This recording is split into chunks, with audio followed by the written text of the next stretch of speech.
देखो तो चारों तरफ दुनिया वाले ये क्या कर रहे हैं, तेरी हस्ती मिटाने को जग के कण कण में विष भर रहे, चाल घातक दगाबाज।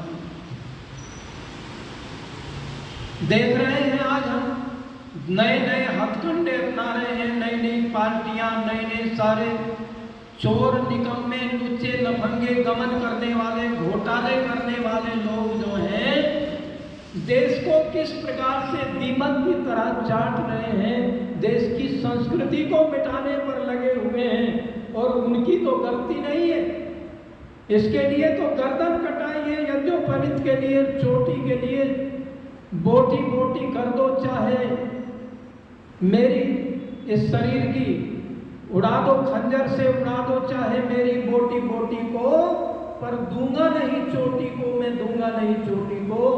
चोटी को नहीं दिया, दीवारों में चिरे गए, तलवारों से काट दिए गए, भालों की नोक से टांग करके छोटे छोटे दूध मुहे बच्चों को मार डाला गया, पर अपनी चोटी को नहीं कटवाया। हकीकत जैसे नौजवानों ने, गुरु गोविंद सिंह के साहबजादों ने दीवारों के अंदर चिने गए, परंतु अपने धर्म को नहीं छोड़ा, अपने धर्म के प्रति अपने प्राणों को नौछावर कर दिया, लेकिन धर्म के प्रति अपने आप को समर्पित कर दिया। अधर्मियों के सामने जो है घुटने नहीं दिए। क्या जज्बा था उन लोगों में। आज हम देखते हैं 99% नौजवानों को मैंने देखा। एक दिन मैं स्कूल में चला गया, स्कूल में कार्यक्रम था कैमरी रोड पर, और मैंने उस स्कूल में देखा, मैं दिखाओ चोटी कितने बच्चों के सर पर है। लगभग 3 बच्चे, 250-300 बच्चों में 3 बच्चे ऐसे निकले जिनके सर पर चोटी थी, नहीं तो चोटी गायब हो गई है। जिस चोटी के लिए छोटे छोटे बच्चों ने अपनी गर्दनें कटवाई, आज हम स्वयं ही उन चोटियों को कटवा रहे हैं। हमारे सर पर चोटी नहीं है, शिखा नहीं है। ये तो हमारा सिंबल है, हमारा निशान है, हमारी पहचान है कि वैदिक संस्कृति की चोटी, हमारा जो चोटी हम क्यों रखते हैं कि हमारी संस्कृति जो है उच्च कोटि की है, ऊंची चोटी की, सबसे ऊंची। तो आज हमने छोड़ दिया, सर से चोटी चली गई, गलों से यज्ञोपवीत चले गए, और क्या हो रहा है चारों तरफ देख रहे हैं। आज बचा है क्या कुछ? 2 संस्कृति इसमें ऐसी है, भारत में, दुनिया में ऐसी पनप रही है कि 1400 साल में 56 देशों में उनका राज हो गया, और भारत में भी होने वाला है, थोड़े दिनों में चल रहा है उनके षड्यंत्र जो है। ये वैदिक संस्कृति को बचाना नामुमकिन हो जाएगा, पर बचाना है तो ऋषि दयानंद की बात को मानना पड़ेगा। रक्षा चाहते हो धर्म की और देश की और अपनी संस्कृति की, तो ऋषि की बातों को अपने जीवन में उतारना पड़ेगा। आइए एक गीत ऋषि का समय हो जाएगा।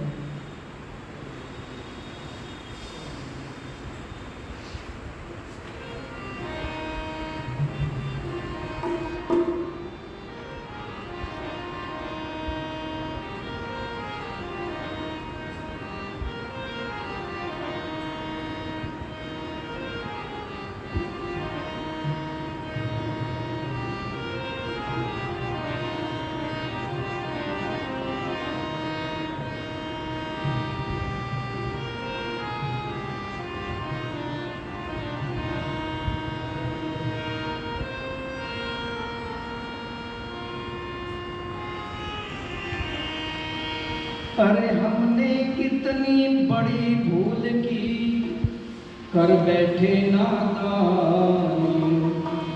हम दुनिया की माने पर योगी की ना मानी। दुनिया की माने उस ऋषिवर की ना मानी।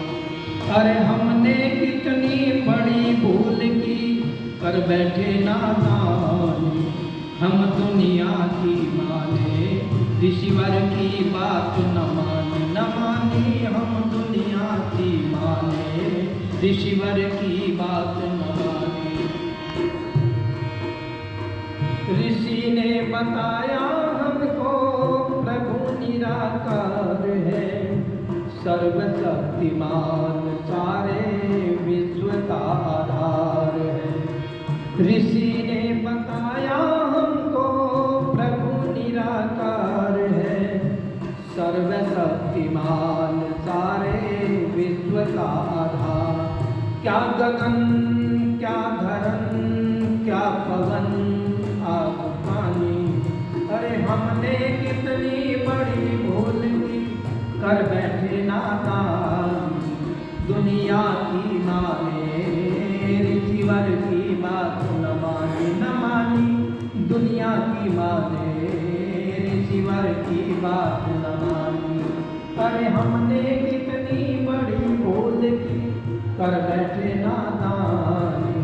हम दुनिया की माने ऋषिवर की बात न मानी, दुनिया की माने ऋषिवर की बात न मानी। दिया ढूंढ कर हमको वैदिक खजाना, मगर हमने कल्पित ग्रंथों को माना। दिया ढूंढ कर हमको वैदिक खजाना, मगर हमने कल्पित ग्रंथों को माना। लिखी जिनमें भूतों और प्रेतों की कहानी, लिखी जिनमें भूतों और प्रेतों की कहानी। अरे हमने कितनी बड़ी भूल की कर बैठे नादान। दुनिया की माने ऋषिवर की बात न मानी, दुनिया की माने ऋषिवर की बात न मानी। उठो आर्य वीरों ऋषि ऋण चुका लो, मधुर वेद मंत्रों से नभ को उतारो। उठो आर्य वीरों ऋषि ऋण चुका लो, मधुर वेद मंत्रों से नभ को उतारो। सुना दो जमाने को बेमोल वाणी, सुना दो जमाने को बेमोल वाणी। अरे हमने कितनी बड़ी भूल की कर बैठे नादान। हम दुनिया की माने ऋषिवर की बात न मानी, दुनिया की माने ऋषिवर की बात न मानी।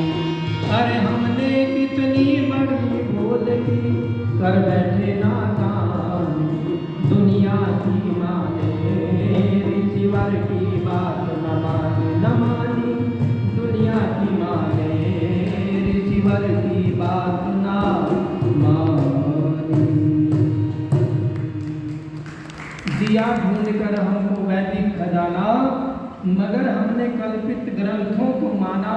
लिखी जिनमें भूतों और प्रेतों की कहानी, अरे हमने कितनी बड़ी भूल की कर बैठे।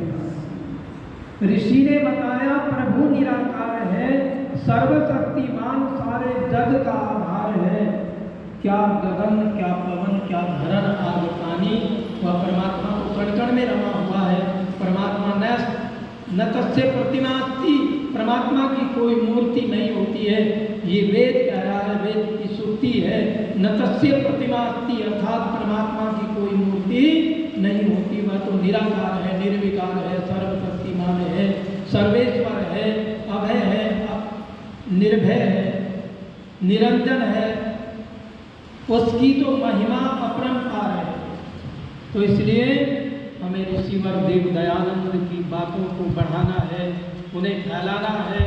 आज हम देख रहे हैं कि हम अपने आप को छोटा करते जा रहे हैं, छोटा करते जा रहे हैं और छोटा करते जा रहे हैं और छोटा होते जा रहे हैं। हमारी संस्कृति और सभ्यता से देखो, ईसाई लोग जो हैं अपने बच्चों को इंग्लिश पढ़ाते हैं और उनके ग्रंथ इंग्लिश में लिखे हुए हैं, तो वो इंग्लिश के अपने ग्रंथ भी पढ़ते हैं। और मुसलमान लोग जो हैं अरबी पढ़ाते हैं, उर्दू पढ़ाते हैं अपने मदरसों में पढ़ा रहे हैं तो उनके बच्चे अपने ग्रंथ भी पढ़ते हैं, और हमारे बच्चे, हमारे जो ग्रंथ हैं वो संस्कृत में लिखे हुए, हम अपनी संस्कृति से दूर जा रहे हैं, और जितना हम दूर चले जाएंगे उतने ही हम जो है पतन की तरफ जा रहे हैं। तो उत्थान की तरफ चलना होगा, वेदों के मार्ग पर चलना होगा, अपनी संस्कृति को अपनाना होगा और संस्कृत को पढ़ना होगा। आज बच्चे तौहीन मानते हैं संस्कृत को पढ़ने में, तो हमें संस्कृत को पढ़ाना है। सब विद्याओं के साथ साथ में संस्कृत को मुख्यतः हम अपने बच्चों को पढ़ाएं, इंग्लिश भी पढ़ाएं, डॉक्टर बनाएं, इंजीनियर बनाएं, पर संस्कृत और संस्कृति से उनको अवगत जरूर कराएं। इन्हीं शब्दों के साथ वाणी को विरमित इति ओम। दुष्यंत जी हमारे बीच में आए हैं, उनका स्वागत करते हैं, धन्यवाद करते हैं।